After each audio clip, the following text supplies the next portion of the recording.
Bethnal Green. This is where a 15-year-old Shamima Begum, along with two of her friends, started their journey to Syria back in 2015 when the Syrian civil war was well underway and the Islamic State group, also known as ISIS, became involved, making headlines like this. Egypt's military says it's carried out an airstrike against targets from so-called Islamic State in Libya.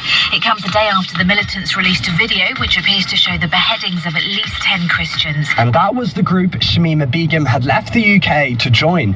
This is Halima Khanum, whose sister was with Shamima, speaking a few days after they left. Find the courage in your heart to contact us and let us know that you're safe. But it was 4 years until we next heard from any of the group. The poster girl thing was not my choice. I would not have, done that. When Shamima Begum was found living in a refugee camp, the other two girls had been killed in strikes. In the years between, she'd been labelled as a kind of advert for the terrorist group, and after she was found, the government here said it would remove her British citizenship, saying it was to protect the people in the UK. I only have one citizenship, and if you take that one thing away from me, I don't have anything, and I'm pretty sure you're not allowed to do that. She wanted to come back to the UK. I was hoping that Britain would understand that I made a mistake, a very big mistake, and it was because I was young and naive, and I was newly practicing. I didn't know what Islam was. Here's what people in Bethnal Green thought after that interview. If she is a terrorist, then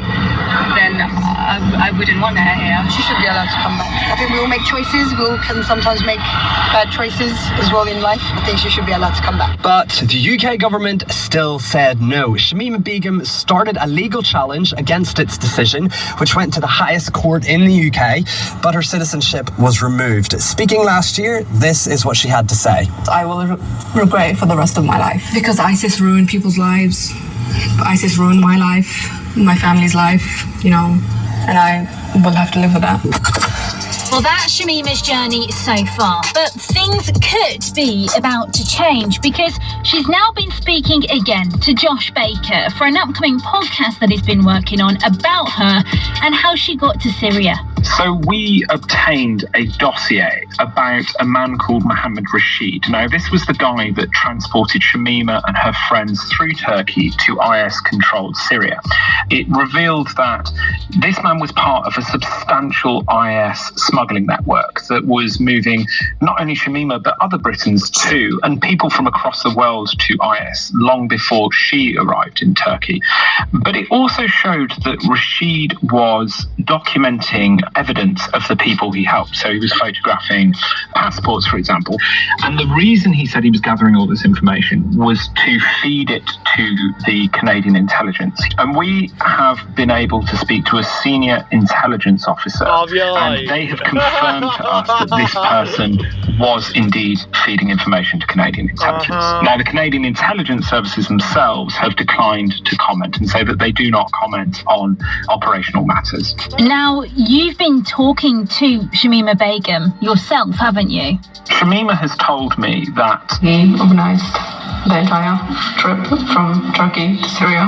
I don't think anyone would have been able to make it to Syria without the help of smugglers. So, Josh, what's the significance of what you found out now? Does it change anything?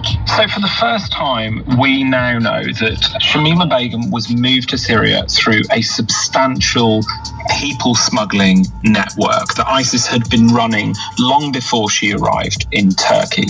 Now, later this year, she has a hearing where her lawyers will attempt to argue that when the government removed her citizenship, they didn't consider that she was a victim of trafficking.